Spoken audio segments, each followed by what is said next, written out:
For 48 hours, the golf world held its breath. Scottie Scheffler was standing on the fifth fairway at 9 under when the sirens started. Rory McIlroy was on the practice green. Shane Lowry disappeared into a panicked crowd. The Arnold Palmer Invitational, one of the most prestigious events on the PGA Tour schedule, had been shut down by a credible security threat, its fairways empty, its future uncertain. And through it all, one voice remained conspicuously silent. Tiger Woods, the tournament's 8-time champion, the man who's won more at Bay Hill than anyone in history, watched from his Jupiter Island compound as chaos unfolded at a course he's called his personal playground for 2 decades. Today, for the first time, he's speaking out, and what he just said has the PGA Tour scrambling. Bay Hill has always been Tiger Woods' playground. 8 victories, 62 rounds under par, a scoring average so absurd it defies logic. The man owns this place the way few athletes own any venue in sports. When the Arnold Palmer Invitational is mentioned, the first name that comes to mind isn't even Palmer, it's Woods. So when chaos erupted Saturday afternoon, when sirens pierced the Florida air and fans were herded toward exits, when players were escorted off the course without their clubs and the tournament they'd worked all week for was suddenly suspended indefinitely, the golf world instinctively looked to Tiger. Where was he? What was he thinking? What would he say? The answer, for 48 hours, was nothing. Tiger Woods, recovering from his latest back surgery at his Jupiter Island compound, watched the same coverage everyone else watched. He saw the panicked crowds. He saw the empty fairways. He saw the tournament that bears his friend's name reduced to a crime scene. And he stayed silent. His phone, according to sources close to him, was anything but silent. Calls poured in from tour officials, from players, from media contacts desperate for a comment. Each one was politely declined. Tiger was processing. Tiger was waiting. Tiger was letting the situation unfold before he added his voice to the chorus.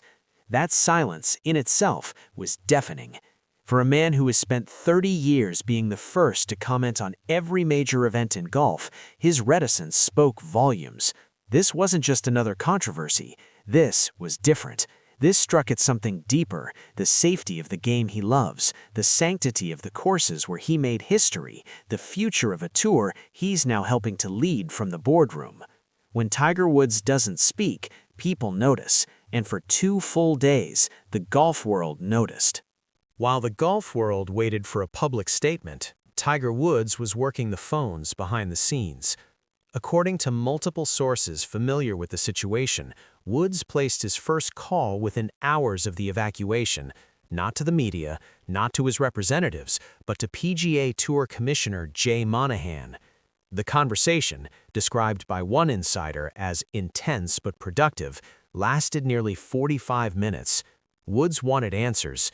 What was the threat? How was it handled? What protocols were in place to prevent something like this from happening again? He wasn't accusatory, the source said. He was investigative. Tiger doesn't react emotionally anymore. He gathers information, assesses the situation, and then decides what needs to be done.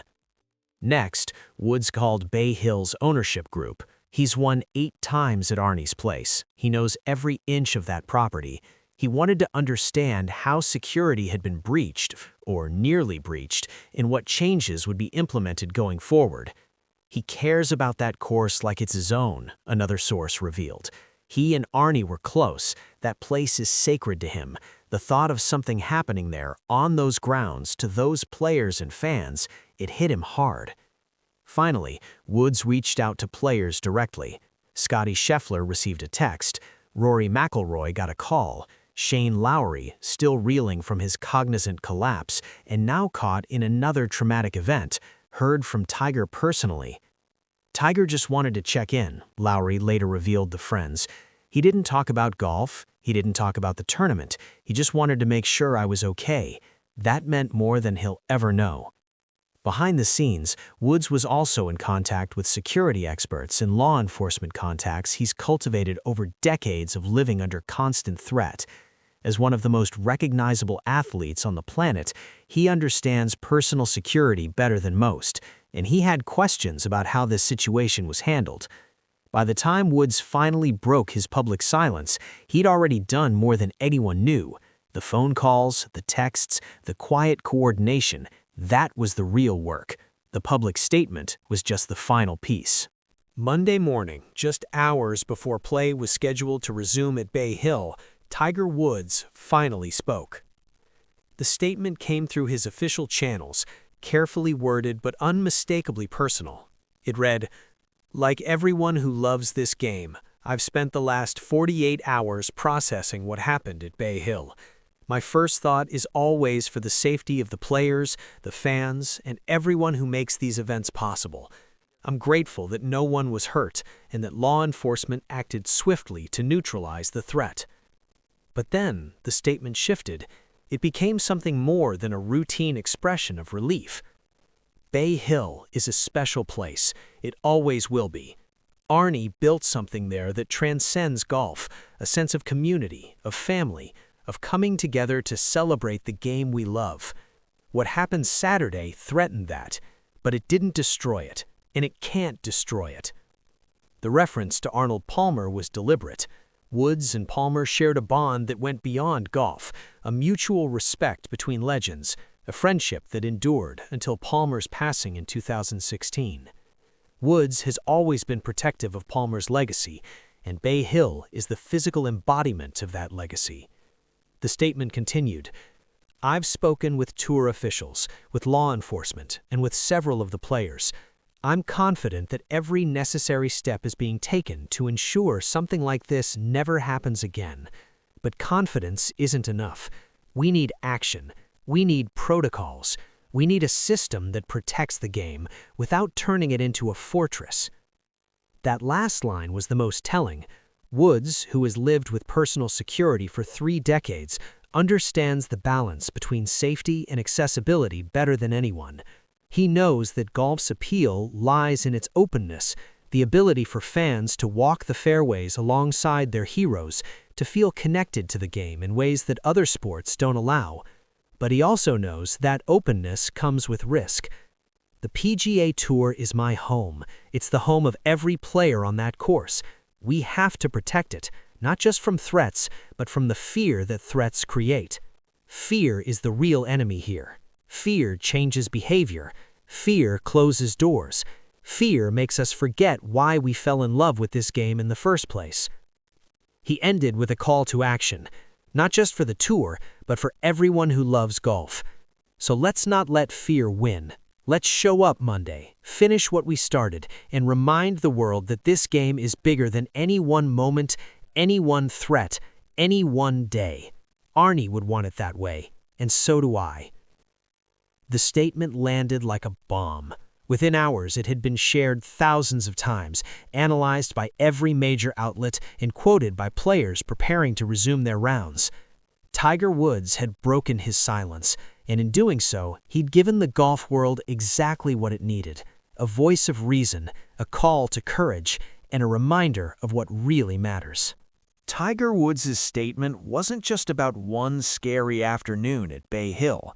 It was about something far larger, the future of a sport that suddenly had to confront threats no one ever imagined.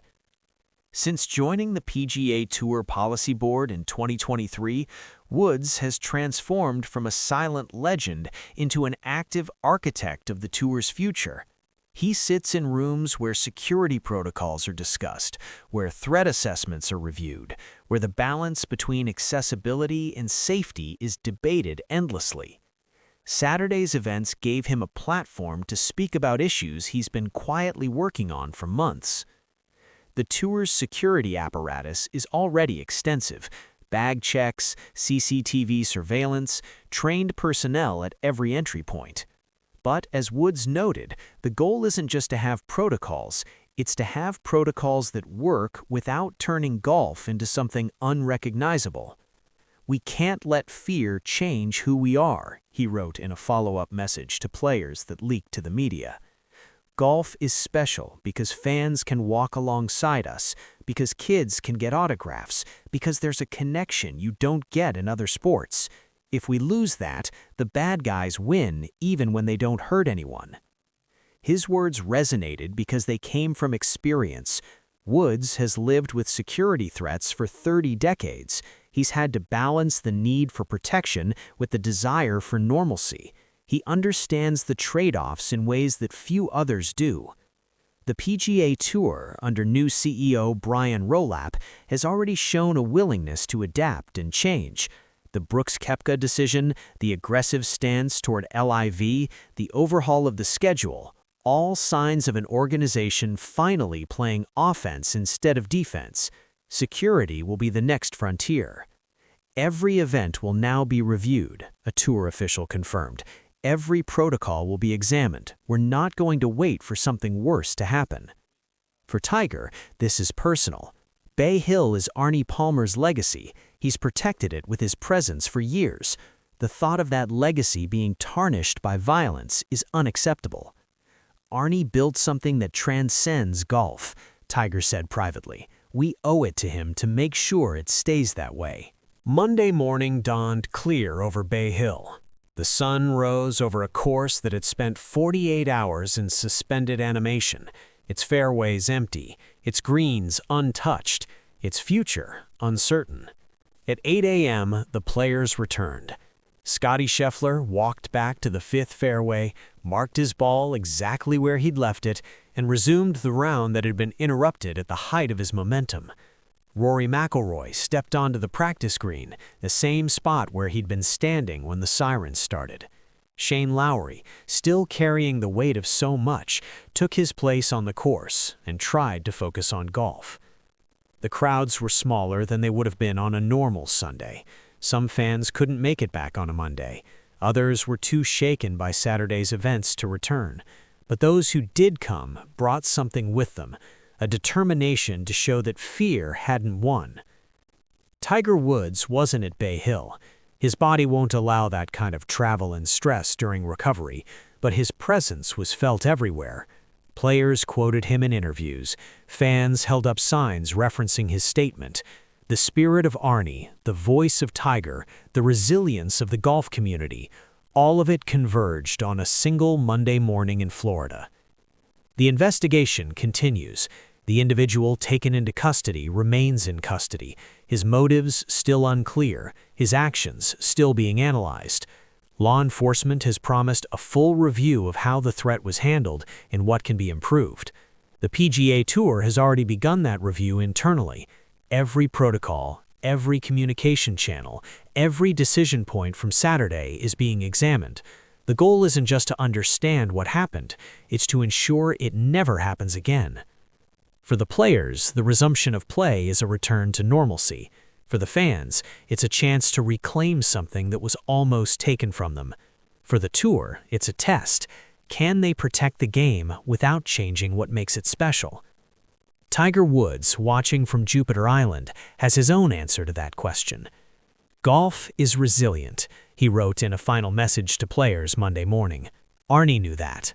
I know that. Now the world knows it too. The tournament will finish. A champion will be crowned. Life will go on. But Saturday at Bay Hill will never be forgotten. And thanks to the voices that spoke up, Tiger most of all, neither will the lessons it taught. For more coverage of the biggest stories in golf, subscribe and hit the notification bell.